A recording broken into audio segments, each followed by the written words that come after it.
Greetings again, lovers of theater and literature, and literature about theater, as we continue our virtual national tour with the first national tour of the producers. As I take you through my book, Letters from Backstage. I know I keep saying this, and I'm not going to apologize for being a little sentimental and gushy. I'm so glad I decided to do this. I I was hesitant because I thought it would be come across as, I don't know what, indulgent or boring or something, and I'm just so tickled that so many of you have decided to join me for this, and it does kind of get us out of the house mentally. I'm grateful for that, and it's really great nostalgia for me. So, thank you again. Um,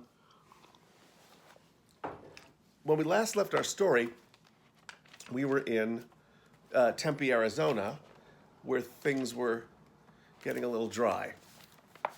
And now we move on to Chapter 9, Cookie Jars and Nutty Russians. February 21st, 2003. We're in the holding pattern. That's the name of the step. Stroman and her team like to name everything to make it easier to remember, and it works. It gives us a kind of a shorthand for the choreography. Howdy Neighbor, for example, is a tap step where both hands go up in the air as you face your partner. Here's to You is when the showgirls toast with their champagne glasses. We've also got Chinese Ladies, Nutty Russians, and Yiddish Muppets. And my favorite name, Dance for the Deaf, is shorthand for the series of gestures that accompany the lyric adios, au revoir, wiedersehen, ta-ta-ta, goodbye, get lost, get out, in our final number entitled Goodbye. And I wish I remembered these gestures, but one of them was this and one of them was this, and I remember that, Stroman is very exact in her choreography. You have to lead with the heel of your hand. It's not this, it's this. And one of them was this and one of them was this. And I think Get Out was that. Someone out there, if there are any of my tour buddies or producers, veterans watching this, let's see if you can do Dance for the Deaf. Let's see if you can recreate that. Okay, back to our story. The holding pattern, then, is a step in King of Broadway. That's one of the numbers. In the King of Broadway number, where we all rock back and forth while Max speaks. From my spot in the holding pattern, peripherally, I can see several of my castmates, some of the crew in the wings, the conductor, the lights, and a bit of that vast, dark ocean of people out there. Nearly invisible at that point, except for the reflection of eyeglasses and a few of the front row faces. And for some reason lately, it's at this brief moment in the show that I've been thinking how swell it is to be singing and dancing on stage in a big national tour. And I get a twinge of pride as I holding pattern for all I'm worth, thinking of the thousands of people who've been entertained by our little skit, as we like to call it. Lately, that's just the point where it hits me. Hot damn, look where I am. I'm touring in the producers. It's in that same moment that I'm often struck by the Groundhog Day factor, our newly coined term, named for the Bill Murray movie in which he repeats the same day over and over again, unable to get out of it. Here I am, I think to myself, doing the holding pattern. Again. We've done the holding pattern in St. Louis, in Minneapolis, in Tempe, in Cleveland. We've done it twice a day on the weekends, every weekend for the past 6 months. We've done it with injuries, with attitudes, in silly moods, with rediscovered excitement, with new orchestras who were playing a bit too fast, on opening nights and closing nights and the nights in between, but we've done it every show, over and over and over again, and then over and over and over again some more. And for the audience, we have to make each time look like the first time. Again, and again, and again. Groundhog Day. Sometimes we get to feeling utterly punch drunk from the repetition. There's a bit of madness about it. Didn't we just do this? We're in Seattle now. We'll play here for 2 weeks, then Portland for 2, then San Francisco for 8, and then we'll be in LA, where I'll be back in my own apartment, which will be great. I think we're all looking forward to unpacking and settling in for a few months. It's in San Francisco that we'll begin rehearsals with Jason Alexander and Martin Short, who will step into the roles of Max and Leo for our LA run. And we've recently learned that Gary Beach, who originated the role of Roger Debris on Broadway, a performance for which he won a Tony Award, will be joining us as well. As will a new Carmen Gia, Josh Prince. Our beloved Michael Paternostro, who plays the role currently, has opted out of LA, and our wonderful Leroy Reams, who currently plays Roger Debris, has been asked to help launch the second national tour. And so our little family will soon be breaking up. And yet, we look forward to working with the new guys. Happy news and sad news all at once. Meanwhile, we're in a holding pattern. Seattle is a great town. And we could easily have stayed here longer, both in terms of the company's druthers and in terms of how well the show is selling.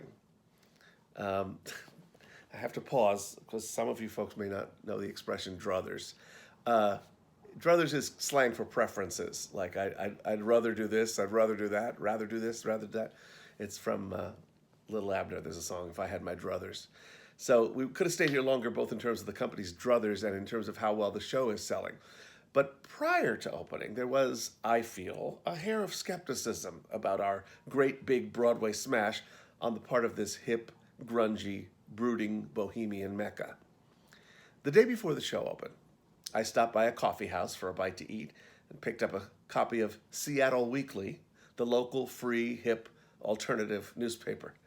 Paging through the theater section to get a sense of the city's artistic vibe, I scanned a few of the reviews of local stage productions.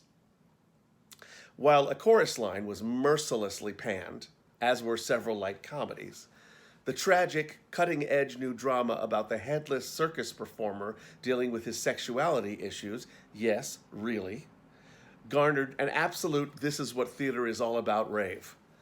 Oh, we were in big trouble. And then, to my surprise, my eye fell on a blurb about the producers. Strange, I thought. We hadn't opened yet. I thought you'd enjoy reading it. Call it the Broadway equivalent of Hollywood's Titanic. It's the blockbuster that will have you, whether or not you will have it. Mel Brooks' 2001 musical won more Tony Awards than any other show in history. Is this thing really better than, say, West Side Story? Than Gypsy? And has typically sober old critics gushing like wet toddlers and audiences primed to be wowed, damn it, or else perceived as killjoys. Seattle theatergoers have already got the Paramount Theater going ka-ching. The first day of ticket sales, $359,564, was the theater's highest ever for a Broadway show. Who knew that the irreverent tale of two schmucks trying to scam investors with a god-awful musical about the Fuhrer would in fact pay off so handsomely? And okay, maybe the damn thing is all that. Whatever. The juggernaut that is the national tour hits town today, and you can safely expect anyone with expendable income and a New York Times subscription to be singing Springtime for Hitler for the next week and a half. Steve Viking, Seattle Weekly, February 5th, 2003. Ooh, it sounded like they were poised to hate us. I had this image of our cast standing on the stage, getting pelted by umbrellas, coffee beans, knit caps, and grunge CDs. But when the show actually opened, it opened to very appreciative crowds. Not a curmudgeon in the bunch, who would have happily kept us running for months rather than weeks. Those who weren't too hip to be seen there seemed to have been waiting with great excitement for the show's arrival in town. And the reviews, well, they tried not to like it, but what can you do? Whether or not you think the show is brilliant, there's no denying it's invincible. My favorite review was the one that confused me with Michael Paternostro, calling me svelte and sassy. It was the first and last time I've ever been described using those words. Meanwhile, we've seen none of the legendary incessant rain you're always hearing about. Seattleites, I've found, are particularly irritable on this point. It doesn't rain all the time, they'll tell you defensively. That's just a rumor. The theater is beautiful. The audiences are terrific. The hotel is great, and Seattle, as I said, is a great town. I made a point to stroll down to famous Pike Place Fish Market, and yes, they really do throw the fish. One guy takes the order and calls to the next guy in the back, who throws these huge raw fish to the guy at the counter. And that was really all the entertainment I needed. Just like the producers, it's quite a show. We had only one day off here, which I spent with Leroy and assistant stage manager Liza looking at antiques. Antiques. Okay, I'm not really sure how that happened. I don't even like antiques. One night in the middle of the show, as we hastily passed each other in a backstage hallway, Leroy invited me to join, quote, a group of us for some sort of expedition. Some town called Snohomish, or something. Sure, I said as I dashed down the hall to my next costume change, not knowing exactly where we were headed. Now, several castmates had gone to a place called Snoqualmie Falls and returned with stories of sights too beautiful to miss. And, well, I guess I didn't listen to the name all that carefully. I mean, all those Indian names sound alike, right? And I figured that if it wasn't the actual falls, it must be close, since the name was at least similar. You know, like New York and New Delhi, Van Nuys and Vancouver, Akron and Akbar. Same difference, right? Oh, I'm very smart. But after all, Leroy Reams is Broadway royalty. He's been in show business for ages, looks fantastic, by the way, and can tell you wild stories about the most famous people in theater because he's worked with them all. Louis Velez. Oh, come on, you've heard of Louis Velez. Died with her head in the toilet. You know this. You don't turn down an opportunity to hang out with the legendary Mr. Reams. So I found myself way too early the following Monday motoring along in the passenger seat of Leroy's rental car. No, where are we going again? I muttered in my sleep, rubbing my eyes and yawning, my under-caffeinated brain trying to piece together why I'd tagged along. Snohomish! Oh, I hear it's fabulous. A whole street of antique stores. Now, unlike me, Leroy loves antiques. Loves them. He has a house full back home, piles and piles of the stuff, especially anything having to do with Datsuns. He collects them with a passion. Why Datsuns? I asked, to which he responded, well, because I have two of them at home, you see. Silly me. I looked to Liza in the back seat for any help at all in solving the mystery of why we were there. She just shrugged. Well, what the hell, too late to turn back now, and in truth the day was far from torturous. We wandered, chatted, stopped to eat, and so on, and Leroy and Liza are both great company. But I found that on our day of rest, trying to mentally process case after case after case of tchotchkes, thousands upon thousands of things, wore me out.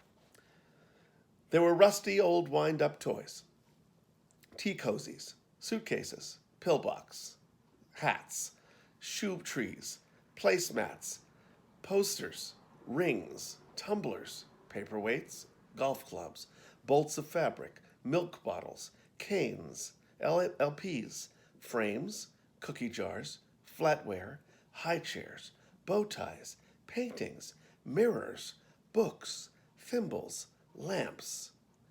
Store after store, floor after floor, case after case. My brain spun at the sight of it all as I stood before each thing, gawking. What am I supposed to be doing here exactly? Deciding whether or not I need the froggy salt and pepper shakers? Or just looking at them like paintings in a museum? My God, all this stuff. Americans love our stuff, don't we?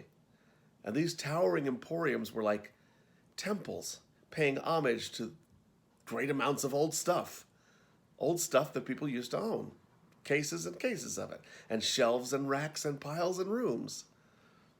Anyway, I schlumped along, and some of the stuff was really cool, and sometimes I'd just step outside for some Snohomish air while Leroy regaled a shopkeeper with some ribald tale or other about a Broadway star of the Golden Age. Oh, Leroy can talk to anyone.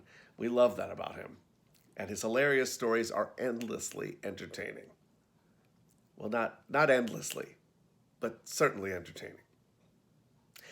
I think I've just learned a lesson about days off on the road. You have only one per week, and sometimes the brain, as well as the body, needs to rest. Still, I bought a bow tie, and we had some pie. As our Seattle stay drew to an end, it finally rained for several days straight, and that was so beautiful. It should rain in Seattle. It's only right, no matter what the locals say. I was beginning to feel gypped. A visit to Seattle without seeing any rain would have been like visiting France and not seeing any rude chain smokers having wine and cheese at a sidewalk cafe reading Victor Hugo. It was still raining when we checked out of our hotel and climbed aboard the bus, and then it was off to Portland, which coincidentally is the name of another step. No, I'm kidding. More to come, friends. Stay tuned. We're off to Portland next, which is, as I recall, a pretty funny chapter. Now wait, don't go. Here's the thing. Here's the thing. I still have books. Only like 4 or 5 of you have responded to ask me to send you a book. Take me at my word, I mean it. If you want it. I don't need you to take it, but don't be shy. This is just one box. I think I have like 5 or 6 of these. I'm not looking to give them all away, but at least a box, Write to me. Let me know if you want a copy. Information's in the last video. I love you all. And I'll see you for the next chapter. Take care. Bye.